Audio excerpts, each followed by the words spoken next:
How do you do that? Okay? We need to understand what emotional agility is. No? Ano yung emotional agility? The ability to notice your thoughts and feelings. In short, pag nakikita mong yung elepante ay hindi mo gusto yung pupuntahan ng elepante. Ano ba yan? It's going towards fear. I can't do this. I don't know how to do this. Fear. No? Or it's going towards anger. Pinag-iinitan ako. Or pinahihirapan ako. No? Somebody approached me. Sabi niya, Sir, okay naman ako sa dati kong trabaho eh. Tapos, pinromote ako, binigyan ako ng tao na ililid.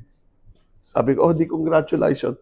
Hindi, pakiramdam ko, pinahihirapan nila ako eh. Di ba? So, can you imagine, no? Pinromote, tapos ang iniisip niya, pinahirapan siya. No? Pero syempre, who am I to? Sabi ko, masyadong valuable yung position of leadership para ibigay sa tao, para lang pahirapan yung tao. It must not be the reason. Pero if that's the idea that you entertain, then that's the idea you entertain eh. Doon pupunta yung elepante. So every day when you go to work, ang pakiramdam mo, ito na naman, gagawin ko na naman yung pagpapahirap nila sa akin, di ba?